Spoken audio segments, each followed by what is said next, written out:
Ayun, so good evening guys. Ngayon po ay September 9, 2024. So medyo maganda yung opening ng market natin.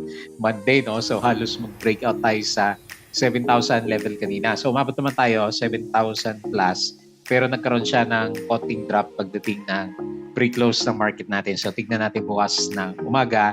Mukhang aabot ka agad tayo sa 7K by tomorrow. Hopefully kasi maganda yung pinapakita ng futures ng US market. Plus, nakita nyo naman, meron tayong 1.02 billion na net foreign buy dito sa market. So actually, ang daming mga stocks natin yung gumalaw, yung kanilang mga price action, pati yung mga tulog kagaya ni na URC at saka si GGS, nakita natin kanina na nag-upisa ng gumalaw yung kanilang mga price action. So maraming binili yung ating mga foreigners na mga big caps na stocks. Kaya hopefully for this week, kaya-kaya na natin basagin. And then mag-stay tayo sa around 7,000 levels naman. So siguro malalaman natin yan by Thursday or Wednesday kasi yung inflation report naman ng US, sa atin meron na kasi mababa, di ba? So inflation report ng US lalabas naman by Wednesday. So siguro Thursday na sa atin yon magre-reflect kung bumaba siya or hindi. Kasi yun yung basis ng pagbawas naman ng interest rate cuts ng bandang US markets natin. Okay? So anyway, majority naman stocks natin dito, maliban dito kay SPNEC natin, yung ini-expect natin na magkaroon siya ng gap up at saka spike by today sana. Kasi di ba medyo nabitin tayo doon sa, ano, sa balita, lumabas na lang mga 6 p.m. ng Friday na meron siyang investor na bibili ng 40% ng kanyang mga shares, di ba? So ito si SPNC natin. So meron na si Aztec ba yun? O Actix, ayan, ACTX. Ayan, so tignan natin mamaya doon sa Twitter kung sino siya. Pero nag siya, bigla nag-drop. So sell on news nangyari po kay SPNC. Nag-ano naman siya, nag-gap up, makiat ng konti, pero after noon, pagkatapos ng trading hold, bumaba na yung ating price action. So nag-loss siya ng negative 5.34%. Pero optimistic pa rin tayo dito kay SPNC. Pero sa ngayon, siyempre, short term, medyo bad yung candle, parang Dow G, tapos meron tayong 30 million na net foreign sales sa kanya. Pero in the long term siguro, or medium term, medyo okay yun kasi may nakita siya na bagong investors. Siyempre, yung pera na makukuha niya is for expansion naman ng business yan. So tingnan natin kung maging good news yan para for the coming few days. Pero short term.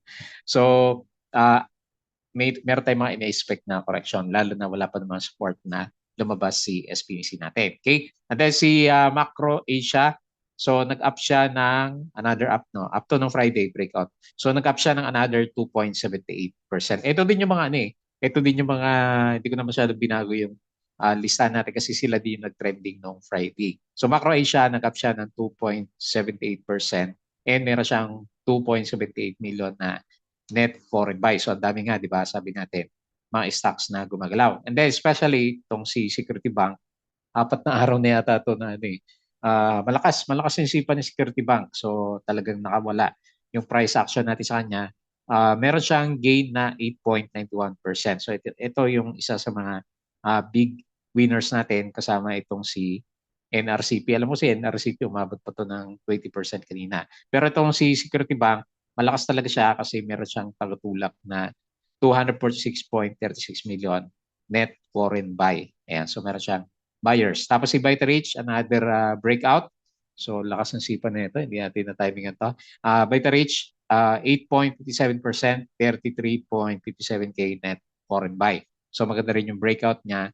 Tapos si NRCP nga natin, nag-up siya ng 14.71% and meron siyang 71 o 718K net foreign sale. And then lastly, si FCG natin, ayan, yung mga hawak natin itong mga stocks na ito eh. Nag-up siya ng 5.13%. So natuloy na yung breakout natin na matagal na hindi makalampas dun sa 0.8. Tignan natin kung abot siya sa 0.86 yata yun eh. Yung pinaka-next na resistance level niya. So majority, maliban din sa hawak ko na si SPNC, majority naman is maganda po yung galawan for today's trading natin. So sell on news nangyari kay SPNC natin. Ayan. So disclaimer pa rin guys sa mga bago dito sa channel natin, as usual, yung mga viewers natin, huwag niyo pong gagamitin yung ating review sa pag-buy, sell, or hold ng stocks for education purposes lang po yan. So, may kakibat na risk kasi yung trading. So, due diligence na lang po. Ikaw na lang po bahala mag-decide kung ano yung stocks yung gusto nyo bilhin. Basta ang ginagawa lang natin, nire-review lang natin yung tapos na mangyari dito sa markets naman natin. Okay? And then follow po ako dito sa ating mga YouTube channel. Subscribe ka lang, Palabot Trader. Or kung gusto mo ng guide kung ano yung mga stocks na binibili natin, during this time, pwede ka sumali dito para makita mo siya. Meron tayong community. So yung mga nakasubscribe, maraming salamat po doon sa mga nanonood ng ating mga trending stocks reviews, mga company reviews, profit or loss, mga sample trades, puro breakout ngayon. Basic indicators, technical analysis, fundamentals, yung mga risk management, plus yung ating mga PSE, stock market studies. Sa crypto, follow mo lang po ako dito sa ating Palabot Trader. Crypto ko to, although wala pa naman tayong latest na update diyan. So medyo nagba-bounce si Bitcoin. So nag-drop kasi siya ng 54K, 53K. And then ngayon nasa 55K na siya. So medyo nagbabounce na. So sumasabi din siya sa kung negative yung sentiment ng US market, yung crypto natin laglag din yung kanilang mga price action. So sa social media, follow mo ako sa Facebook account na Palabot Traders natin, or dito sa Facebook page Palabot Traders para updated ka sa mga posts. Bodega Peak, yung mga articles natin dito sa local market, dito sa US and crypto. Tapos sa mga news, follow mo din po ako dito sa ating Palabot Trader na Twitter account. Ayan, palabottraderx.com. Okay? So, dito muna tayo sa pinaka-summary. So, nagulat din ako kasi siguro mga second half, 300 million lang yung nabibilang ko na net foreign buy sa market. Pero nung closing natin, binomba na naman siya. So, siguro properties to, no? Kasi yung properties nung umaga, medyo kulelat. Pagdating ng closing, medyo malakas sila. So, 1.02 billion net foreign buy, net foreign buy siya. So, malakas yung finance. Financial pa rin pinakamalakas, 1.36%. Tapos, followed by property, 1.16%. And then pinakamahina natin is yung ating mga mining stocks na FNI, nickel siguro to, no? APX, PX, yan. So medyo mahina yung kanilang galawan. So ito yung mga binili ng foreigners sa mga bangko karamihan. No? BDO, China Bank, nag-spike din to. Yan. Dami nag-breakout talaga. BDO, Metrobank, PNB, Security Bank, ito araw-araw breakout. Aboitiz, Power, Meralco, Manila Water, CAT, CNTF, Aboitiz Equity Ventures, JT Cap, Ali Aries, dito ICT, MAC, Mrs. G, Pure Gold panalo, at saka si SSI. So yung mga binenta, BPI, Union Bank, NRCP. So kumita ng malaki sa last 2 days NRCP natin. ASEN, FGen, FB, GSMI, PPC, AC Costco, DMC, LTG, FLI, MEG, RCR, Robinson, Globe, at saka si TEL. Okay? So, ignoring Friday's dip in US market kasi medyo malakas yung dip ng Friday. Pero na umaga, di ba, medyo pangit naman yung opening natin. Kailang nagkano na siya, dumiretso na pagkatapos ng mga 10 a.m. yata, dumiretso na yung galaw na market natin. So, showed strength pushing close to 7K in the final hour. So, nabuhusan lang ng konti. Kaya nag-close tayo 6,984.25. So, 0.69%. Pakonti-konti yung akyat natin pero smooth sailing siya. And on the way siya para totally break out talaga sa 7K, which is expected natin Wednesday or Thursday siguro. Pwede rin bukas kasi 1 billion yung pumasok sa market natin. Okay, so puro SPNC yata yung na-post ko kanina umaga, pero hindi naman umakyat yung price. Sharing my thoughts on the main question on PH Investors Heads. Ayan, so meron nang lumalabas na article si Ma'am April Tan. Pullback opportunities as Bitcoin downtrend continues. Ayan, so ito yung mga minomonitor ni Instagram natin. TRX ang isa sa mga malakas ngayon TRX. So Sun, under kay TRX din yata to. Tapos BNX. Okay? So yun yung mga cryptos natin. GG Summit Holdings and Pure Gold are the leaders Monday, gaining more than 3% each. Pero medyo nag-subside si GGS ang nauna, si GT Cap. So talagang umarangkada yung mga price ng mga stocks natin. IDC, Security Development Loan of 630 million. Ali, ongoing pa rin yung share buyback nyo. So ongoing pa rin siya, kaya siguro malakas yung hindi bumabagsak yung price. SPNEC, ayan, Meralco closes door to new investors for Terra Solar project. Kasi nga, meron na siyang nag-invest sa kanya, $600 million investment from UK-based investment firm Actis. Ayan, Actis pala yun. Kaya yung kadal naman natin, nag-bearish. SPNEC ulit enters strategic partnership with Actis Ruby Red Singapore to invest in 40% stake in Terra Solar Philippines. So, ang laki niyan. So, hindi ko pa nabasa kung magkano. Meron kaya? Subukan natin buksan yung isa. Baka meron tayong makita. 40% for US 600. So, pagbibilangin pa tayo.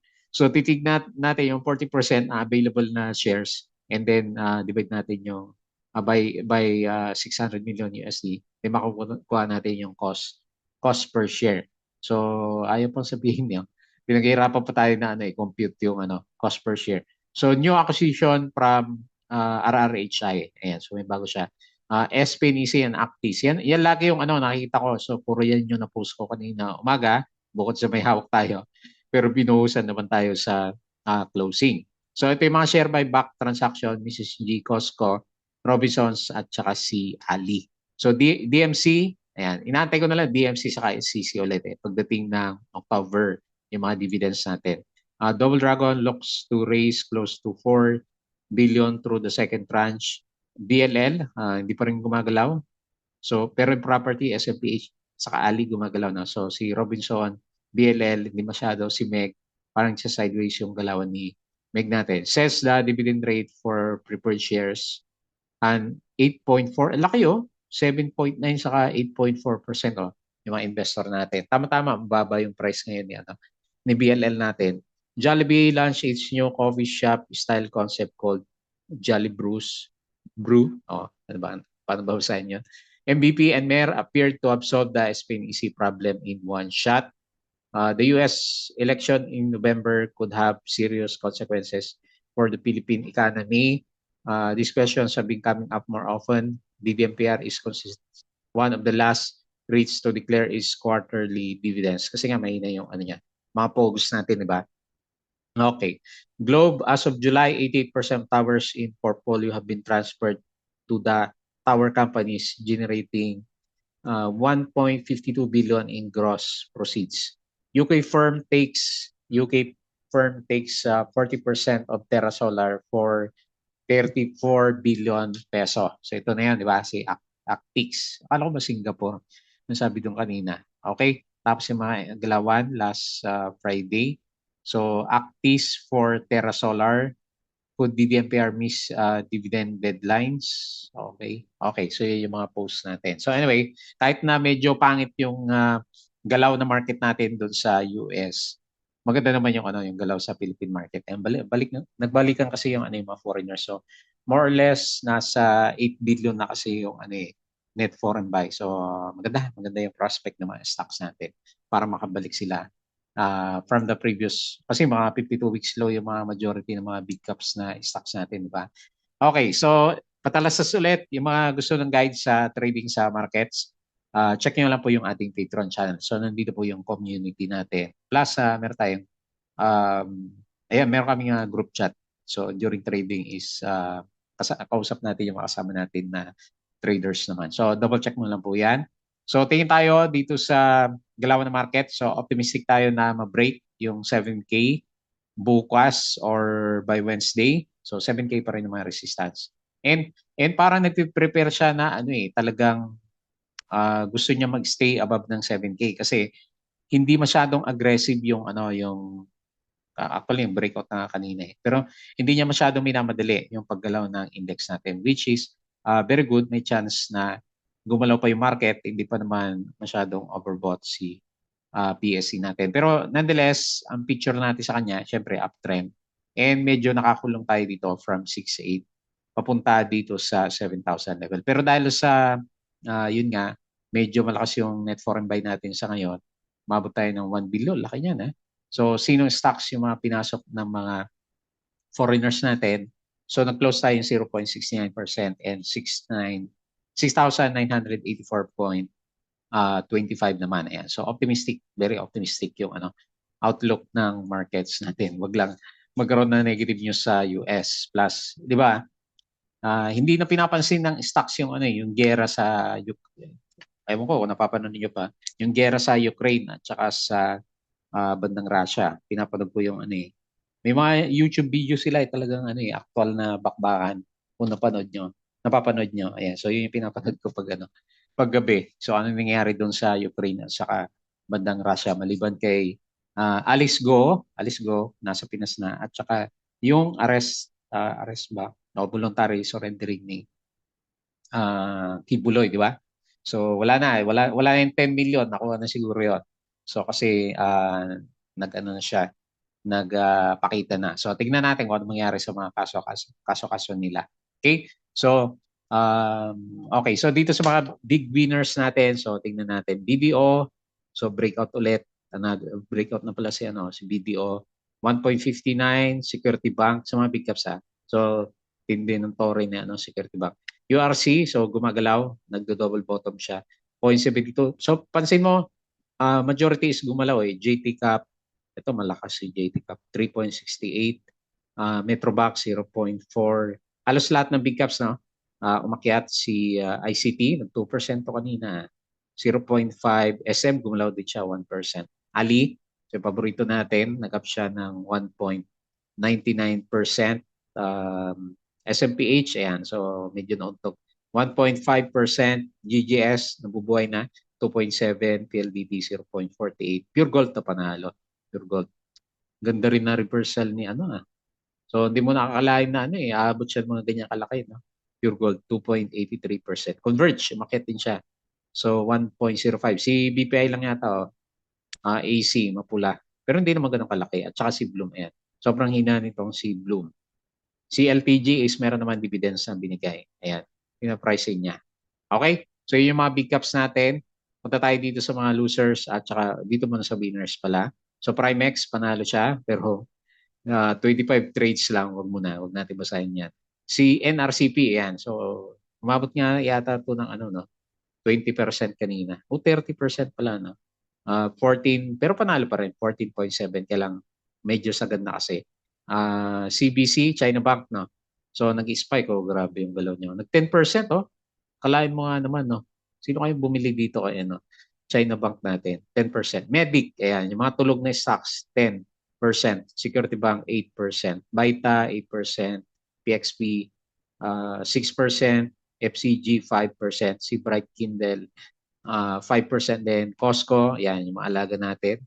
So, TP-TP na yata itong mga to So, puro overbought na yata, majority So, tingnan natin, baka false breakout tayo sa 7K na ito Tapos biglang profit taking yung JT Cap 3.68. Si Meralco lakas din Puro overbought na Yung mga stocks natin. Mukhang ayan si Pure Gold overbought din. Si MAC overbought na rin 2.78%. GGS to hindi pa nasa ilalim. Si Ali overbought na rin to So medyo malapit na yata yung profit taking ng ng market natin. So yung mga medyo hindi tinalad ng mga stocks natin, tingnan natin may volume. Hanap tayo dito. Si FNI, 5%. Nag-okay pa rin si So, magandang abangan na lang siguro ng mga to kapag nagbalikan. SPNEC natin, ayan, tinamaan tayo dito. 5%. Bukas kaya nagkatakutan na kay So, okay, tingnan natin mamaya. Basahin natin yan. Tapos, sino pa? Yung may volume na lang. Oldie. Bumaliktad din si Oldie. 4%. Jerry, -3 pa. Nag-ukay si Jerry. -3%. Okay, so marami pa yung marami pa rin yung mga laglag pala ng mga stocks natin. Pero mas marami yung umakyat yung galaw po ng market. Okay, so tingin tayo dito sa global market, yung futures, yung nung Friday pangit talaga. So, ito pa rin naman ng Friday, di ba? So, makita mo laglag dito sa US. Europe medyo nagba-bounce na siya. Bounce na siya dito sa Asia, pangit yung Asia So maganda pala sa Philippine markets. So yung mga futures natin, S&P maganda 0.69, Dow Futures 0.65, Nasdaq Futures 0.81. So maglalabasan na naman kasi yung mga inflation report. So dito naman sa Bitcoin, so medyo nagbabounce na siya ng konti pero mababa pa rin. 55K si Bitcoin, 2.3K si Ethereum, and ayun, balik sa 500 si PNB natin. So makita mo dito yung chart niya, TRX nakabalik na. So 15 na ulit, 0.15. Yung iba is, ayan, pabalik yung crypto. So hopefully matuloy na yung reversal ng cryptocurrencies natin. Okay? So pag-usapan natin yung ating mga trending stocks. So unahin natin si SPNEC. Grabe pala yung bearish ng candles sa atin. So umabot pa siya ng 5% kanina. So nagkaroon siya ng trading halt, di ba? Nagkaroon ng trading halt si ano. So tama lang, no? Nag-resist. Kasi ang ini-expect sa kanya, close the gap. Kasi meron tayong natay na good news pagdating na Monday. So nangyari sa kanya, nauntog siya dito sa may gap. And then, nag-fill the gap. Lahat ng gap finil niya. So ito yung isa na finil niya ulit. So anyway, ganun talaga. So sell on news yung nangyari dito kay SPNEC naman. So ayan, kaya dapat pag dumating yung PP natin, mahirap maging greedy sa ano, no. So mga stocks natin. So anyway, tingnan natin. Sa tingin ko naman, personal opinion ko sa kanya, buhay pa naman si SPNEC kasi ano pa rin naman 'di ba? So pumasok na yung investor tapos baliktad negative yung perception sa kanya. So siguro nag-profit taking na kasi marami nga nag-expect na maganda yung opening niya, mataas siya, tataas pa siya. May mga nabasa pa ako doon, ceiling doon sa investa habang inantay natin kasi 10:30 nagbukas yung yung trading natin sa kanya. Tingnan natin yung 5-minute chart. Ayan. So dito may konting spike. Pero pagdating ng second half, so puro profit taking na siya. Ito yung volume na nag-cause na malaking drop ng price. So tignan natin bukas. Ibababa ko muna yung support siguro dito sa 1.2 o worst case scenario dito sa 1.17. Pero dito muna. So ang gusto natin makita bukas para kumbaga nagkatakutan lang dito, masabi natin is meron daw G na mag-close yung market natin. O maganda, mag-bounce siya ng konti above ng MA9 para tuloy-tuloy yung trend natin sa kanya. Ayan. So tignan natin. Hindi pa naman masyadong confirm yan. Pero nonetheless, marami nang nag-TP. So napatipi na yung iba kasi sayang nga naman. Laki ng drop niya. 5.34%. Tapos meron pa kasama na net foreign sale na 30 million. Ayan, hindi kaya ni SPNEC yung ganyan kalaki na net foreign sale dito sa market. Okay? So bearish muna, bearish muna. Antayin natin kung mag-bounce si SPNEC. Be ready lang syempre kung merong mga pullback. Pero cross fingers tayo. Optimistic naman kasi may investor na pumasok kay SPNEC natin. So natabunan tayo ng malakas na net foreign sale. Okay? Next, Security Bank. So congrats doon sa mga malakas yung loob na sumalo sa kanya. Kasi overbought na siya nung Thursday pa lang. Nag-overbought na siya. Friday, another overbought. And ngayong Monday, so talagang binomba si Security Bank. Kasi ngayon lang siya nagkaroon ulit ng net foreign buy na 246 million. So medyo malaki yan. So very unusual yung galawan natin kay Security Bank. Ayan, nabutas niya yung pinag-uusapan natin na resistance dito sa 74 and on the way siya dito sa 80. So parabolic na siya. So hindi kaya ng technical analysis natin. So nakadepende na lang kung itutulak pa siya ng ating mga foreigners. So watch out lang kasi syempre overbought na yung stocks natin. Ang dami palang ang dami nating overbought na stocks.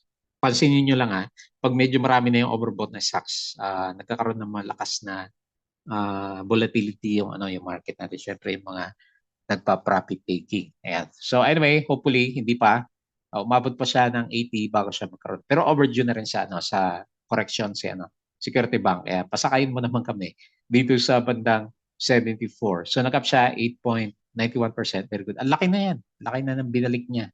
Ayun so 20%. Matakin mo yung mga nakulong dito since early of the year is laya na sila, di ba? Since December. So yung mga nag-hold sa kanya and siguro yung mga investors, panalo yung mga nag-accumulate ng maraming shares kay Security Bank. So catalyst-wise, hinahanap ko pa din, wala din. Ang nakita ko lang is profitable na siya. Bumalik na siya sa profitable na percentage. Ayan. So 246 million, good confidence na investor and nag-up siya ng 8.91%. Okay, next, Vitarich. Ayan, so natuloy yung breakout niya. So nahirapan siya from the last few days.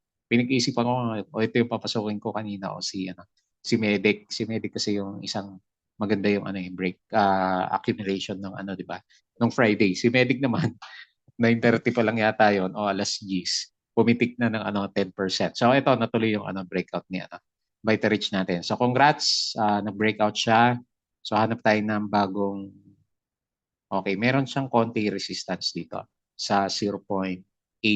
Ito. So nag-resist siya, nag-resist dito. Pero talaga pinaka main resistance dito sa 0.9. So may volume pa naman siya, kaya lang, gaya ng sabi natin, overbought na rin siya ng konti. So 0.71 yung support, hopefully meron pa. Lakas niya, no? 8 point. Laki na rin ang binalik ni Vitarich natin. So parang pabull run nga yung yung market natin, no? So 8.57% and meron siya maliit. 33.57K net foreign buy. So catalyst wise, wala. Volume, meron. Malakas yung volume ni Vitarich natin. Next, yung alaga natin, FCG. So meron din naman tayo mga nahuli. Sina Mac, FCG. Ayan. So maganda din yung breakout ni FCG natin, buti naantay natin kasi ilang beses din siya, no, ilang linggo o ilang buwan na hindi siya makalampas dito sa 0.8. So nagiging siya ito yung kanya pinaka main na resistance talaga kasi nakita mo nag-console siya bago yung 0.8. So umabot din ng 1, 2, 3, 4, 5, 6, 7, 8, 9. So halos 2 weeks din na nag-console si FCG at then nag-breakout na siya. So ang sinisilip-silip ko dito na next na resistance niya is dito sa around 0.87 to. So kung napansin mo to, nag-try siya dati na bumalik nung nag-drop siya kasi piso yung yung usapan dito dati, 'di ba, nung merong nag-invest sa kanya ng piso. So panalo na siya kung nag-accumulate pa siya dito sa drop kasi bumili yata siya piso. Piso alam ko 1.2 yung bili dati nung investor natin. Si Pangilinan din yata bumili dito kay FCG natin last time. Okay? So yan lang muna, 0.87. So kung gusto mo ng trend, ito kasi meron siyang trend kahit pa paano. Yan. So ito yung pinaka-trend na ginuguhit-guhit natin sa kanya. Okay? O pwede mong i-adjust. Yan, para pares sila sa baba. So sakto. So sinukat sa 0.87. Kasi meron siya malaking trading channel. So ito siguro baka dito siya hopefully umabot siya. So yan inabang natin naman isa sa mga take profits area natin kasi mababa naman yung average natin dito kay FCG. So congrats doon sa mga nakabili. Yun lang, overbought na rin. So puro overbought na yung mga stocks natin. Malapit na yung correction. 5.13% and wala siyang foreigners si FCG. Next, Macro Asia. Okay, so natuloy ulit. Another green day and pansinin mo na lang, overbought. So ang dami nating overbought na stocks. Mukhang kailan na yata mag-TP Baka bigla mabuhusan tayo. Ang dami niyan 8 billion na net foreign buy sa sa market. So lumabas na yung 2 billion, laki ng siso sa market natin. Okay? So 5.2 yung pinaka-support and may breakout na tayo may konting breakout. So titingin na tayo dito sa 5.9. Ayan. So 5.9 kaya lang overbought na kasi. So maganda pa rin naman yung volume niya. Malakas. 2.78% and ayan, meron siyang konting foreigner na 2.78 pares na. 2.78 million net foreign buy. Okay? So hopefully umabot tayo dito sa 5.9 bago magtakbuhan yung mga traders naman natin. Okay? So next, Macro Asia and then NRCP. So congrats ulit doon sa mga malakas ang loob dito. Kasi nag-up na siya ng 20% noong Friday o 29, tama ba? O 22%. And then sinagad niya until 67%. Kaya lang, sobrang taas na. Kasi binomba na siya. Ayan. So overbought. Overbought din. Puro overbought na tayo So lalagay ko dito kasi umabot naman siya dyan, 0.91. Kaya lang, parang inverted doji na malaki. So baka mag-retest tayo dito sa 0.7.